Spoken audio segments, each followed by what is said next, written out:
evening and welcome to tonight's regional news. CARICOM Chair, Prime Minister of St. Vincent and the Grenadines, Dr. Ralph Gonzalez, and Professor Sir Hilary Beckles, current Vice Chancellor of the University of the West Indies, have called for the rule of law to prevail and the new government to be installed in Guyana following the March 2, 2020 general elections. In a statement, Dr. Gonzalez noted, I quote, "The Caribbean Community CARICOM welcomes the progress towards the finalization of the electoral process in Guyana following the ruling of the Caribbean Court of Justice, CCJ, on Wednesday, 8 of July. The community calls on all stakeholders to respect the ruling of the CCJ, Guyana's final court of appeal." End of quote. Meanwhile, the UWI Vice-Chancellor noted that sometimes it requires a personal rather than political or professional perspective to see beyond the borders of seemingly divisive circumstance and to offer a dispassionate comment. In his missive, Sir Beckles noted that, I quote, "The people have spoken, and so has the highest court.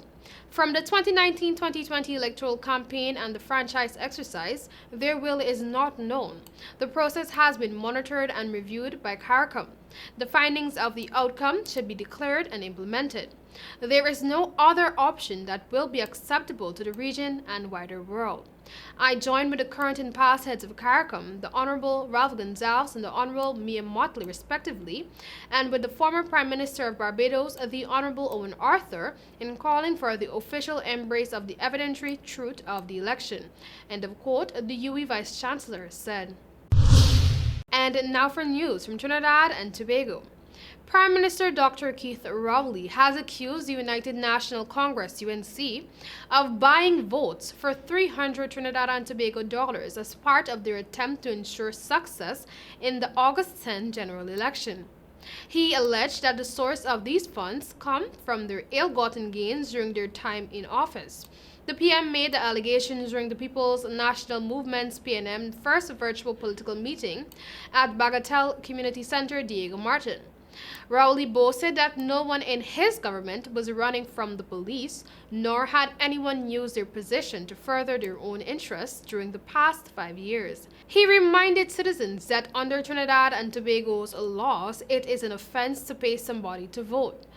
Rowley added, I quote, "But secondly, your vote is worth more than $300, and anyone who is paying you to vote is insulting you and your intelligence, and your children's future is at risk in the hand of any such person." End of quote. And now for news from Suriname. Chan Santoki has been elected president of the Republic of Suriname and Ronnie Brunswick as vice president. The meeting was attended by all political groups so that more than 34 members were present in the room. Although there are no counter candidates, the qualified majority is required to be declared legally elected.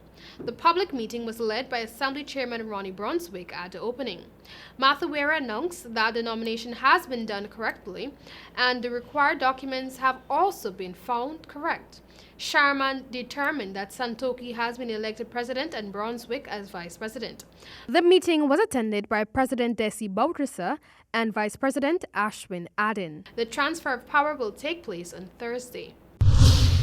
And finally, in tonight's regional news, we turn to a story from Mexico.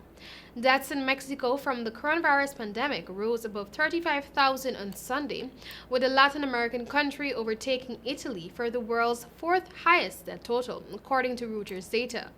The leftist president, Andres Manuel Lopez Obrador, said on Sunday that the pandemic was losing intensity in Mexico and blamed what he called conservative media for causing alarm.